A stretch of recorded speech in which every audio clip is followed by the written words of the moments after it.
Bonjour à tous, aujourd'hui je vous propose un exercice sur les fonctions et la lecture graphique. On va apprendre à traduire des phrases en un langage un petit peu plus mathématique, on va dire plus formel.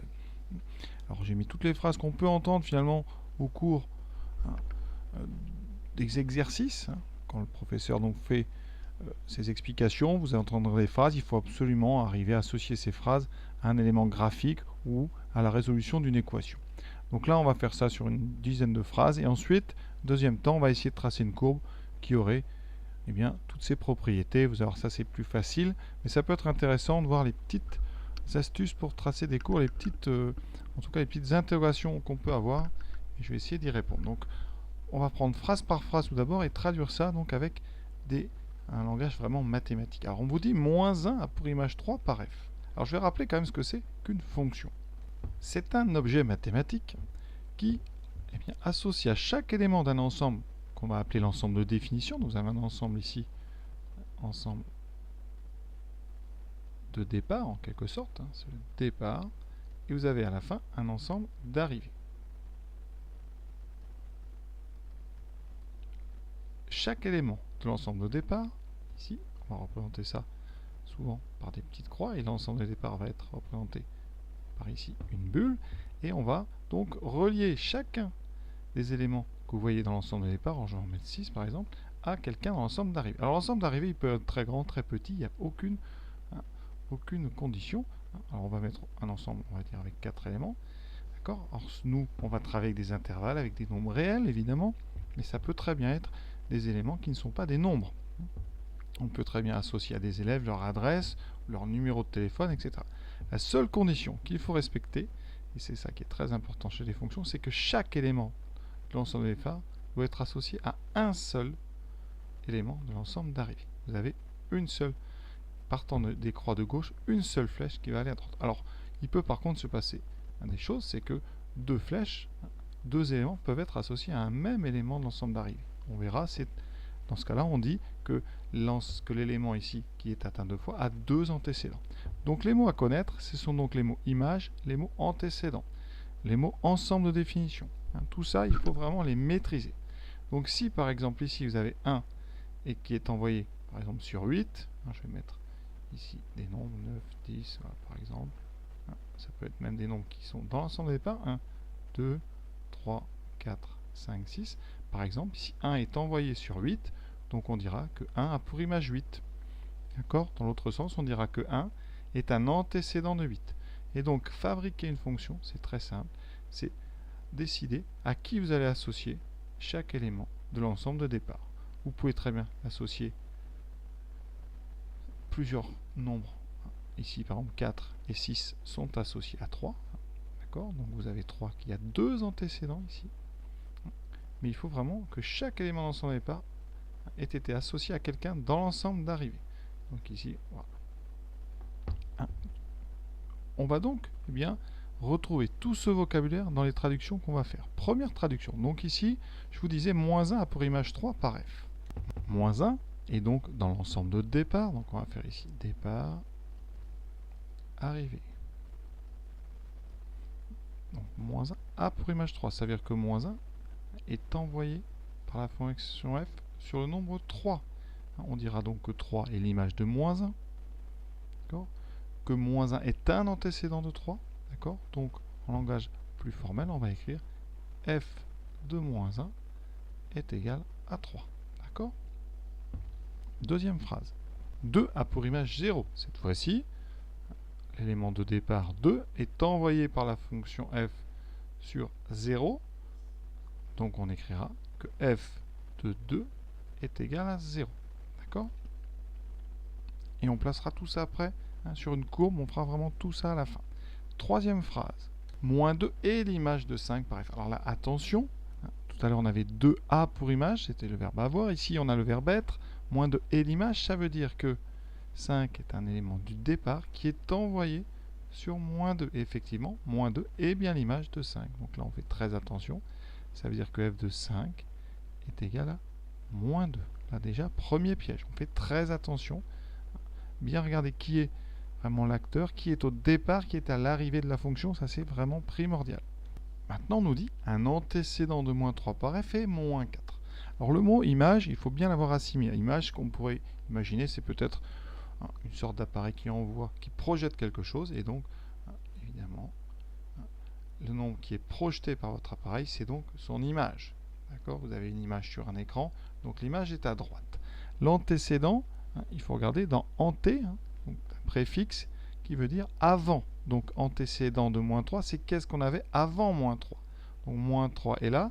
La question ici, qu'est-ce qu'on avait avant? Eh bien, on peut avoir plusieurs choses. L'une de celles qu'on peut trouver ici, c'est moins 4. C'est pour ça qu'on a choisi comme article ici un article indéfini, l'article 1. On ne dit pas l'antécédent, on dit un antécédent. Ça veut dire qu'il peut y en avoir d'autres. Il peut y avoir d'autres nombres dont l'image est moins 3. Ici, on vous a dit donc, tout simplement, en disant ça, que f de moins 4 est égal à moins 3. Ça n'augure pas du fait que d'autres peuvent faire moins 3, mais vous êtes sûr que l'image de moins 4, c'est moins 3. Donc depuis le départ, on a donc 4 couples, images antécédents, qui vont nous permettre de trouver 4 points de la courbe. On continue. La courbe de la fonction passe par le point A de coordonnées 3, 1. Alors ça, c'est plus compliqué, et donc on va repartir sur nos 4 premières informations et essayer de voir comment on peut représenter ça sur un graphique. Alors un graphique, vous savez, c'est fait avec deux axes, un axe horizontal, un axe vertical. L'axe horizontal, c'est l'axe des abscisses, d'accord? Abscisse parce que, alors comment s'en rappeler? Quand on écrit le A, ici, on peut prolonger le A horizontalement, donc ça sera l'axe des abscisses. Et vous avez l'axe des ordonnées, et quand on écrit ordonnées, petit moyen technique, on fait la boucle du haut vers le haut, c'est donc ici l'axe des ordonnées. D'accord? Ça sera donc là, on mettra les Y, c'est-à-dire les images des f de x. Pour représenter une relation, moins 1, ici, a pour image 3. Comment est-ce qu'on peut faire? Moins 1 est envoyé sur 3, et bien c'est simple. On va prendre moins 1 sur l'axe des abscisses, ici, abscisse, et on va envoyer ça, et on va repérer le 3 sur l'axe des ordonnées. Donc, il faut trouver moins 1 sur l'axe des abscisses. Votre abscisse moins 1 est là. Et sur les ordonnées, il faut trouver 3. 3, c'est ici. Eh bien, on va tout simplement trouver ici un point très spécial. Le point qui est envoyé sur moins 1 ici, horizontalement, et sur 3 verticalement. Donc, ce point ici, eh bien, quand on met une croix là, ça veut dire que moins 1 est envoyé sur 3. Donc on a une circulation comme ceci, l'image, voilà, et après on envoie, d'accord, on part de l'abscisse, on arrive au point et on tourne pour aller sur l'axe des ordonnées. On matérialise donc chaque relation par un point. Ici je mets une croix, et après ces points en infinité font former des courbes. Alors on va placer les autres pour bien. 2 a pour image 0, donc 2, c'est ici, c'est un 2 d'abscisse, d'accord. Il est envoyé sur 0, donc il reste sur l'axe des abscisses. Ça, c'est les choses les plus dures à placer. On a donc ici 7 points. Vous voyez, si je mets les coordonnées, on a fait ça dans un exercice, l'exercice précédent, le numéro 1, eh bien le point ici, c'est le point de coordonnées 2, 0. 2 a pour image 0. Ici, c'est le point de coordonnées moins 1, 3. On a le point de coordonnées, donc on a f de 5 égale moins 2, donc pour x égale 5, on a y qui vaudra 2. Donc ici, on a un point qui va se trouver exactement ici. D'accord? Ça me traduit le fait que f de 5 égale moins 2. On a donc un point de coordonnées 5, moins 2. Un antécédent de moins 3 et moins 4, on a dit que f de moins 4 égale moins 3. Donc, on va placer un point qui a pour abscisse moins 4, donc ici, et pour ordonnée moins 3. Donc ici, ce point, vous voyez, il est là, en pointillé. Vous voyez, on peut relier à moins 3 et à moins 4. J'écris les coordonnées dessous pour bien que ça rentre. Moins 4, moins 3. Là, qu'est-ce qu'on vous demande? Un point de coordonnées à 3, 1. Je vais le placer, ce point. Ici, 3, c'est là. D'accord? 3 en abscisse, 1 en ordonnée. Eh bien, ça veut dire qu'ici, on aura un point sur la courbe qui est ici. Je le mets dans une autre couleur parce que c'est ce qui nous intéresse là. Ça veut dire quoi, si vous avez bien compris? L'abscisse est envoyée sur l'ordonnée, donc le 3, ici, qui est en abscisse, eh bien, va être envoyé, d'accord, sur le 1. Donc ça veut dire que l'image de 3 est égale à 1. Donc tout simplement, f de 3 est égal à 1. Donc quand on trace une courbe, on trace un ensemble de points qui a pour coordonnées ici x et f de x. Donc les points ont pour abscisse x et pour ordonner l'image de x, donc f de x. Ça veut dire qu'ici, vous voyez, on a un 3, 1. Ça veut dire que f de 3 est égal à 1. Sixième, l'ordonnée du point d'abscisse moins 2 est égale à 3.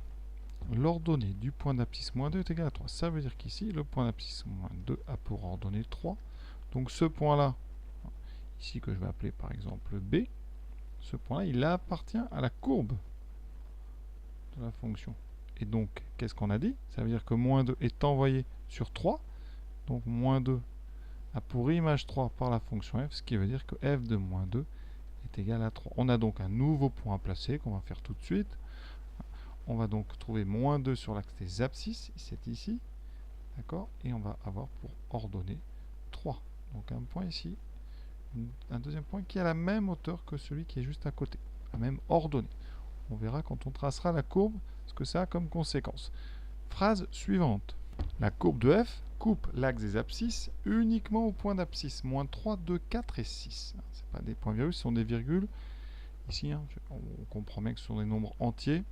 J'aurais normalement peut-être dû être plus clair sur ici les nombres, mais a priori, voilà, comme c'est mis que des virgules, c'est donc moins 3, 2, 4 et 6, les nombres entiers. Alors, qu'est-ce que ça signifie? Alors déjà, il y a un mot qui est important, c'est uniquement.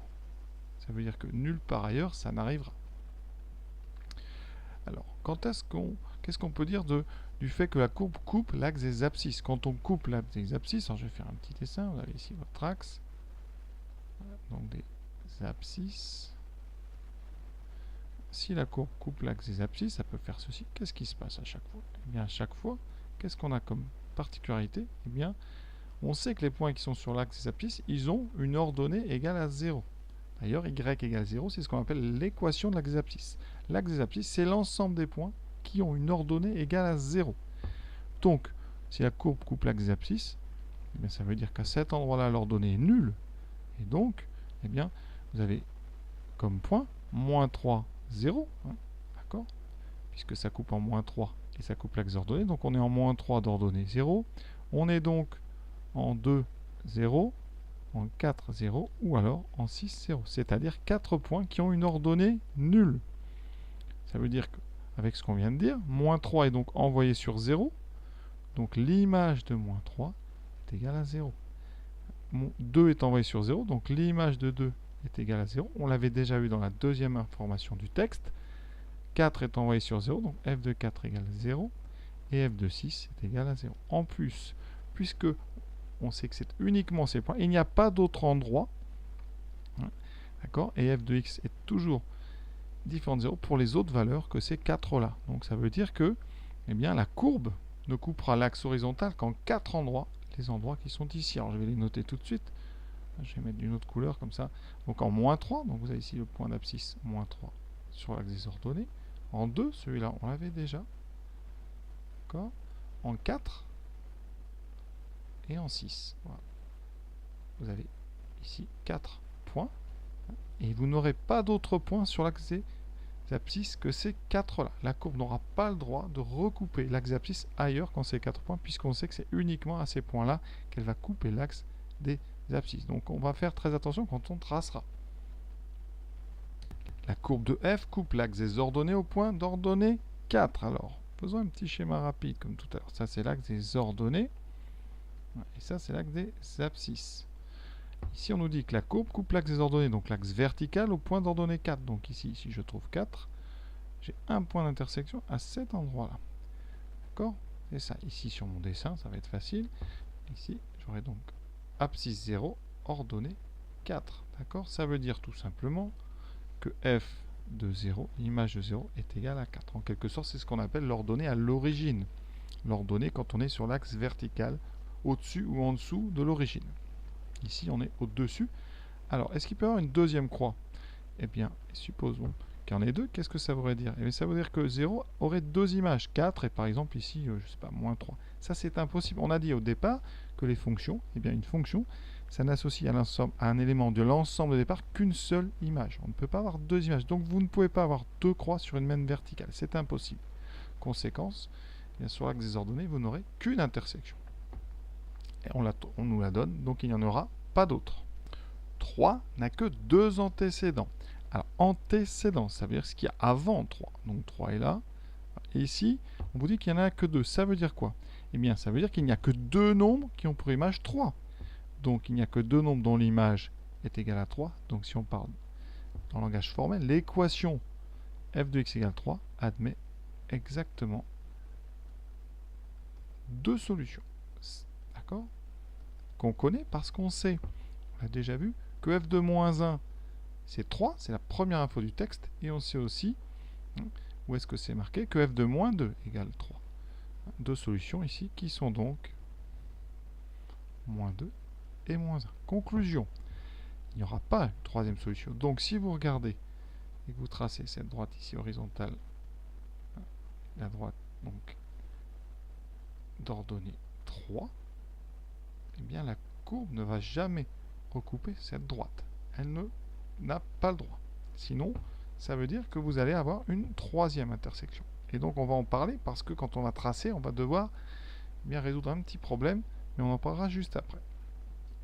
Seuls les nombres compris entre moins 4 et 6 au sens large ont une image par f. Alors ça veut dire quoi? Est-ce que si vous prenez un nombre en dehors de l'intervalle moins 4, 6, eh bien il n'y a pas d'image. Donc, tout simplement, f n'est défini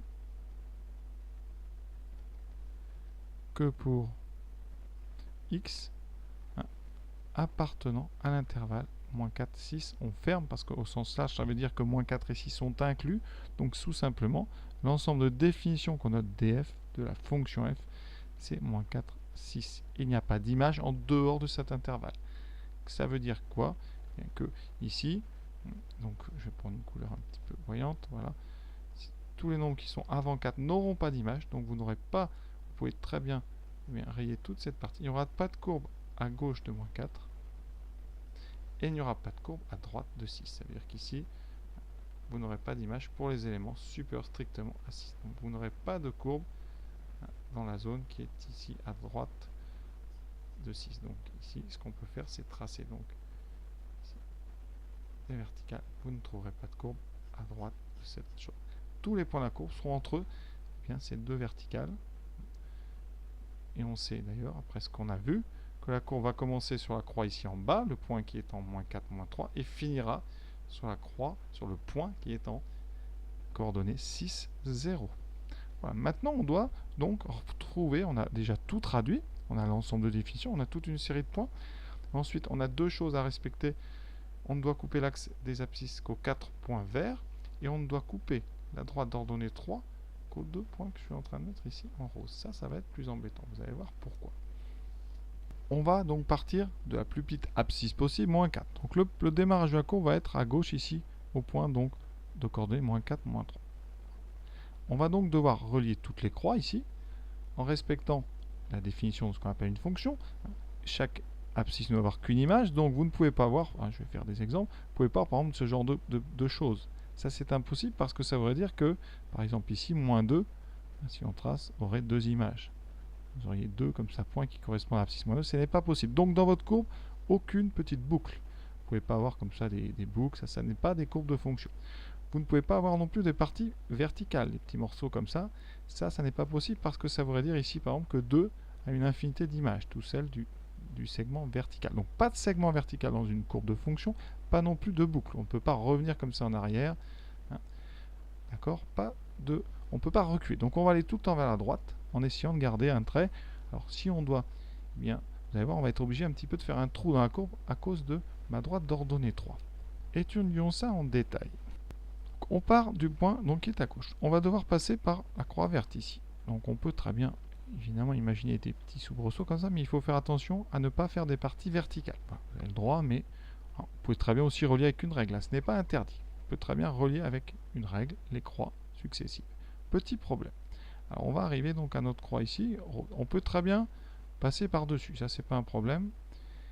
Et là, on doit éviter de couper la droite rouge plus de 2 fois. Donc on a déjà coupé une fois. Si on doit passer par la croix rose, ça fera une deuxième fois. Le souci, c'est que si vous passez là, par dessous, je vais vous montrer, pour rejoindre la croix ici, vous allez devoir faire un saut. on peut éviter ça. Comment? En faisant ce genre de choses. C'est-à-dire qu'ici, on doit passer par la croix, ici rose, sans aller plus bas. Donc on va faire une forme comme ceci. On va juste faire comme si c'était le creux ici. Donc ici, on passe par là. On passe ici. On va ici avoir un creux. Cette forme-là, ici, hein, c'est ça. Vous avez comme ça une descente. Et vous ne touchez la droite verticale qu'en un seul point ici. D'accord? Vous n'avez qu'une seule intersection. On dit que c'est tangent.